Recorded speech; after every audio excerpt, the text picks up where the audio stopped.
That's amazing. There we are. I'm always impressed by technology. Well, thanks for coming, guys. We had a lot of RSVPs, and obviously the RSVP didn't work, so they didn't make it. So, but I'm glad to have you all here. Obviously, this is a flute day, which is a little different for us. We usually, we have some loud brass players here, but today we have some nice, beautiful music going happen. Not that the trumpet players are bad; it just makes flute's a little different. We got a couple of great people here helping us today. First, Nathan Muehl, the professor at St. Pete College.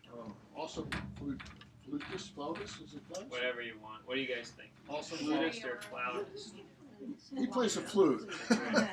He also leads a couple of the wind ensemble. We have two community bands at the college, which are named our Community Wind Symphony and Community Concert Band.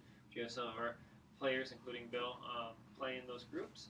And I didn't think to bring, this is Bill's card from his folder.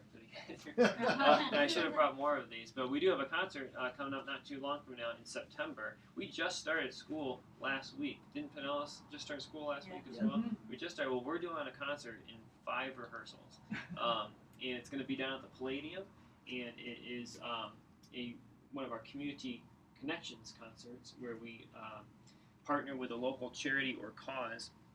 And this year, there is a young lady who is now 12 years old from Osceola Middle School, who 3 years ago, as a part of a class project, started doing this charity work where they send care packages to troops overseas. And this has developed into something really big. In fact, you may have seen her on the news because she's been on every single news channel for some sort of interviews at some point. And so we're going to use this concert to play some patriotic music and help our audience become aware of what she's doing and maybe help out. So that'll be on September 13th if anybody's interested in coming down to that. And whoever wants to grab that cards, feel free to. It should be a good concert. We think we can have him trained by then. This is Celicia Slafter.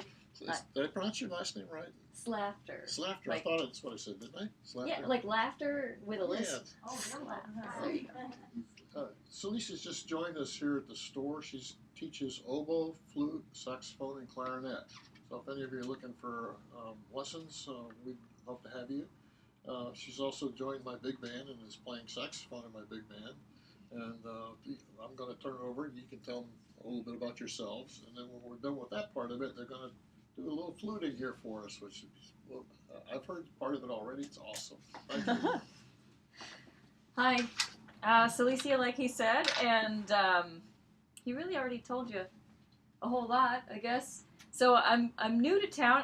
I've lived here for just under a year, and getting to know a lot of great musicians and things, and having a lot of fun, and learning everyone in town. So I'd love to meet all of you guys afterwards. And so what we're gonna do is we're gonna play some duets for you, and then we're gonna have a discussion about, because it's always a fun discussion, to talk about different ways that we practice for a performance. And then we'll have a question and answer, so you can ask us anything you'd like to, or we can have a discussion, and then we'll talk, Donnie will talk for a little while about PAL flutes, and that's what we're going to do. Did I count 8 flutes back there? Is that what you have? 8 of them? From the PAL line, I believe we have 6. 6 of them. We've got a couple of student flutes as well. You looked away like you had some hidden away somewhere. Maybe they were counting again. Yeah. But she's got some handouts over there I saw too, and well, we can also talk about, since you came all the way out here, make sure you don't leave without playing all of them. But we'll also talk about what to do when you're playing an instrument in a testing situation and all that sort of thing. All right, so we have 3 short kind of pieces to play for you. One of them, I forget what book this is from. It's from the Selected Studies book? Yes, Selected Duets. So you might know it. And see what happens. Oh, 1 second. Is there air on you? Oh, you good? Yeah, there was a ghost. Okay.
this was a duet by J.B. Loeillet, I think. It's I haven't figured out how to pronounce it yet, but French names are difficult. French names. These duets just happen to run on this German Baroque theme, and one of the interesting things about Loeillet, if I remember correctly what I read, is that he actually was one of the people responsible for popularizing the transverse flute, because they were switching from the recorder to the transverse flute at the time. We have a couple of Telemann pieces. I really like Telemann duets. There's these books of them. And when I was many of your age for our young flutists, we would always have to buy the just books and books and books of duets and all that sort of thing. But we found this one on IMSLP. Are you guys familiar with IMSLP?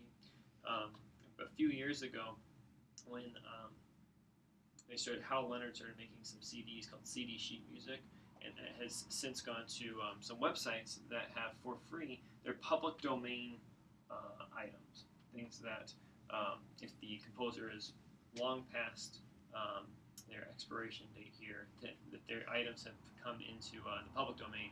And so they're on these websites. The most famous one is called imslp.org, which I always forget what it stands for, and it took me 5 years to remember those initials. But this is an example of things that can be downloaded off of that for free, and it's not violating any copyright or that sort of thing. So it's a really nice resource. And for the flute world, a lot of those things that become our flute Bible are now on that website. So it's really, really nice. All right. Which part? Should we do the top part, right? Yeah, sure. I'll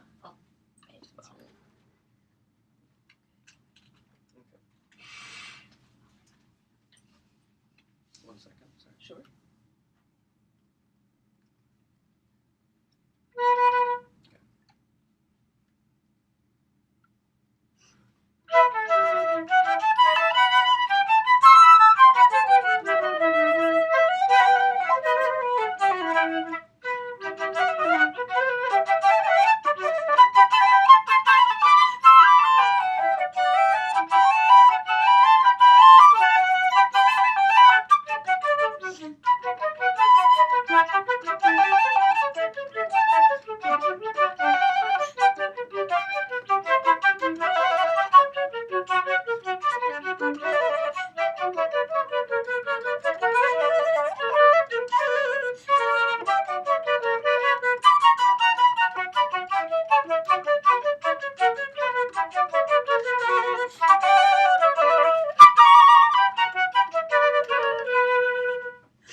Position where the Yep, that's right there. Cool.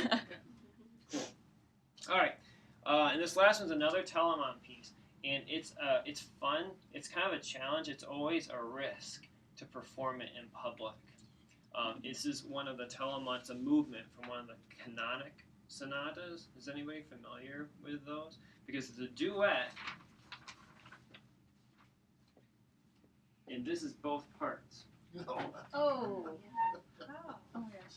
Okay. There's there's only one piece of music here. And so we're both reading the same thing.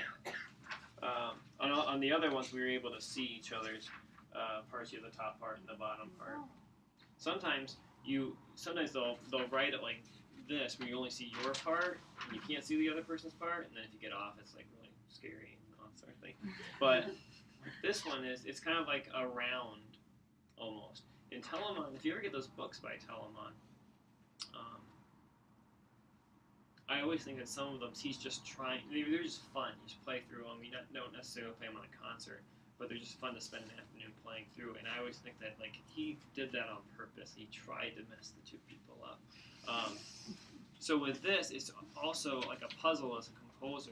How can I write something? So she's going to start, and I'm going to come in one measure later, and we're going to play the same music. And it's going to work, and that's because of the just genius and the puzzle that Telemann put together. And so you can listen through that throughout. The trick is that since we're playing the same music, if we happen to get off, it's a little bit harder to get back on than normal. That's why I say it's always kind of a risk. So, cross your fingers. Here we go.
Nathan, you were far behind.